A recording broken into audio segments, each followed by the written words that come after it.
Hello everyone, welcome back to my channel. আজ হলো বুধবার আর শুনছিলাম গণেশ আরতি। তো সকাল থেকে ক্যামেরাটা তোলার পর্যন্ত সময় পাইনি আর মনটা বড্ড বেশি খারাপ ছিল এই দুদিন। মানে ঝড় হয়ে যাওয়ার পর থেকে নেটওয়ার্কের এত বাজে কন্ডিশন, জিও নেটওয়ার্কের বেসিক্যালি কল তো যাচ্ছেই না, মানে টাওয়ারও নেই, নেটওয়ার্কও নেই, মানে এত বাজে কন্ডিশন। মানে সকাল থেকে কারোর সাথে যোগাযোগ করতে পারছি না। মাকে একটা ফোন করা, বাবাকে। এবার দেখো, আমি রেগুলারলি ওই বেসিসে ফোন করি না কাউকে, কিন্তু কেউ যদি আমাকে ফোন করে না পায়, সারাদিন একা বাড়িতে টেনশন। প্রথম দিন তো অনয় টেনশনে পড়ে গেছে, বলছে ফোন করছি এতবার কিছুতেই লাগছে না, switch off switch off switch off. তারপর জেঠুকে ফোন করেছে। তো এইরকম একটা ডালমাটাল মানে টেনশনের মধ্যে কাটছে ফোন যদি না থাকে। মানে বুঝতেই পারছি এই 2024-এ এসে দাঁড়িয়ে আমাদের জীবনে ফোনটা একটা আমাদের মানে অঙ্গ প্রত্যঙ্গের জায়গা নিয়ে নিয়েছে। সেখানে আমার কাজ থাকে, অকাজ থাকে, অনেক কিছুই তো থাকে। তো সেইগুলো কিচ্ছু মানে করতে পারছি না। যাই হোক, তার মধ্যে শরীরটাও একটু আজকে সকাল থেকে বেগরবাই করছে। আজকে সকাল না, কালকে রাত থেকেই বেগরবাই করছিল। তো যাই হোক, তার মধ্যে থেকেই সব কিছু চলছে, কন্টিনিউ করছি। আর আজকের ওয়েদারটা না এমন ঘাম দিচ্ছে, এদিকে একবার এত সুন্দর একটা বাতাস দিচ্ছে যে মনটা যেন জুড়িয়ে যাচ্ছে। আর এখন বাজে বিকেল 5:45, মানে আমি সন্ধে দেব। আজকে বুধবারের যেহেতু গণেশজির আরতি করব, সেই জন্য সমস্ত কিছু গুছিয়ে নিয়েছি। আর বিকেলবেলায় ঘরটর মুছে একবার ড্রেস চেঞ্জ করে নিয়েছি, স্নান করেছি। স্নান ঠিক নয়, গা ধুয়েছি। তো এখানেও একটু জল ঢেলে নিয়েছি, গরম লাগছিল এত, একটু জল ঢেলেছি। জানি না আবার ঠান্ডা লাগবে কিনা। যাই হোক, খুব অস্বস্তিকর পরিস্থিতির মধ্যে রয়েছে এই কদিন। কারোর সাথে কোনো যোগাযোগ নেই, কোনো কনভারসেশন নেই। ফোন আমার জানোই, রান্নাঘরে গেলে পরে আমি ফোনে গল্প শুনতে শুনতে আমি রান্নাগুলো কমপ্লিট করে ফেলি। বিভিন্ন লেখক লেখিকার গল্প শুনি, তো সেগুলো নেই, কিচ্ছু নেই। তো মানে আউট অফ ওয়ার্ল্ড হয়ে গেছি আমি। তো সেই পর্যায়ে দাঁড়িয়ে আজকে হচ্ছে রবিবারের ভিডিওটা যাবে, বুধবার আজকে রবিবারের ভিডিও যাবে, কিচ্ছু করার নেই। তো আপলোডে দিয়েছি, এবার তাও জানি না হবে কিনা, কারণ আমি ওই ফোনটা থেকে ওয়াইফাই নিয়ে এখানে কানেক্ট করছি। যাই হোক, আর বক করবো না, পড়াতে যেতে হবে, তাহলে পুজোটা করে নিই। আজ হলো নেক্সট ডে।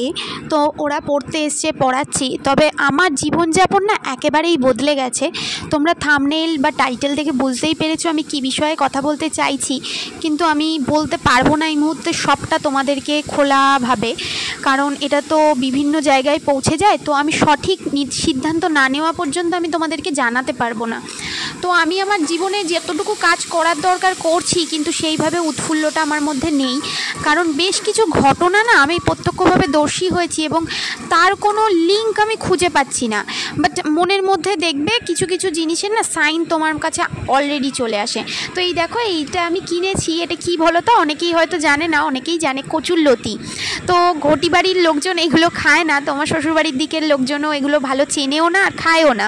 কিন্তু দিম্মা শাশুড়ি যে আছে সে খেয়েওছে এবং খেতে খুব ভালোবাসে। তো আমিও আগের দিন নিয়েছিলাম কচুরলতি, কখনো ট্রাই করিনি। তো ভাবছি একবার বানাই বাড়িতে, আমি খেতে খুবই ভালোবাসি। তো মায়ের কাছ থেকে শুনে শুনে রেসিপিটা ট্রাই করব। তো আগের দিন রাত্রেই এটা কেটে রাখছি, সেই জন্য। এটা হলো গিয়ে বৃহস্পতিবার দিন রাত্রিবেলা। তো আমার সাথে যে ঘটনাগুলো ঘটছে আমি না একটার সাথে অন্যটার লিঙ্ক মানে করতে পারছি, বাট কনফার্ম করতে পারছি না, বুঝতে পেরেছো? এবং কোনো কিছু তথ্য প্রমাণ ছাড়া তো আমি কাউকে কিছু বলতে পারি না বা কিছুকে আমি নির্দিষ্ট করতে পারি না। তবে কিছু সলিউশন আমি পেয়েছি এবং আশা করছি যে আমার সাথে যা যা ঘটছে আমি তোমাদের সাথে জানাতে পারবো হয়তো বা। আর তোমরাও একটু আমার সাথে থেকো, পাশে থেকো, তাহলে বুঝতে পারবে আমার সাথে কি কি ঘটছে। এরকমটা না অনেকের সাথেই হয়, অনেকে বুঝতে পারে না, বলে যে আমার খারাপ সময় যাচ্ছে বা নজর দোষ লেগেছে বা বিভিন্ন রকম কথাবার্তা থাকে, নেগেটিভ থটস আমাদের মাথায় সবসময় চলতে থাকে। কিন্তু না, সত্যি কথা বলতে এগুলোর বেশ কিছু কারণ আছে, কারণ ছাড়া কোনো কিছু হয় না।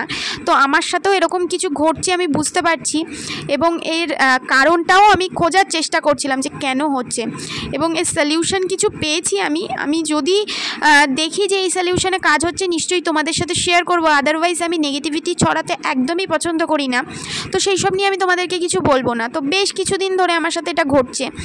তো বিভিন্ন রকম সমস্যা হচ্ছে, মানসিক দিক থেকে, শারীরিক দিক থেকে, পারিপার্শ্বিক দিক থেকে, এবং এমন কিছু ঘটনা ঘটছে না, মানে কি বলবো, সেটা অদ্ভুত, সেটা ঘটারই নয়। তো যাই হোক, কি করা যাবে আর বলো, সমস্ত কিছু নিয়েই চলতে হবে। তো এই ছাড়াতে বসেছি এখন কচুরলতিটা ভালো করে। আর এরই মাঝখানে বাপের বাড়িতে শ্বশুর বাড়িতে সবার সাথে একটু কথা বলে নিচ্ছি। আর বিকেলবেলা পড়ানোও ছিল, পড়িয়ে এসে রান্না করেছি, আজকে আলুর তরকারি করেছি। রাত্রিবেলায় সিম্পল খাওয়া হবে। ওয়েদারটা খুব একটা ভালো যাচ্ছে না, রাতের দিকে গরম থাকছে, তবে বৃহস্পতিবার রাত্রে বেশ ভালো ঝড় বৃষ্টি হয়েছে। যেহেতু এটা আমি শুক্রবার দিন ভয়েস দিচ্ছি, তো সেই জন্য তোমাদের জানাতে পারছি। তোমাদের ওখানে কি হয়েছে আমাকে প্লিজ একটু কমেন্ট করে জানিও তো, তোমাদের ওখানেও যদি হয়ে থাকে। বেশ আমাদের এখানে বৃহস্পতিবার দিন রাত 12টা সাড়ে 12টা নাগাদ 20 মিনিটের মতন একটা ঝড় এলো, তারপর মুষলধারে বৃষ্টি, এবং সেটা সকাল পর্যন্ত চলেছে। তো তোমরা যদি এই বিষয়গুলোর ওপরে কেউ কিছু জেনে থাকো আমাকে কমেন্ট করতে পারো, এবং আমি যতটুকু যা জানি ততটুকু আমি তোমাদের সাথে শেয়ার করব যদি আমি ফ্রুটফুল হই।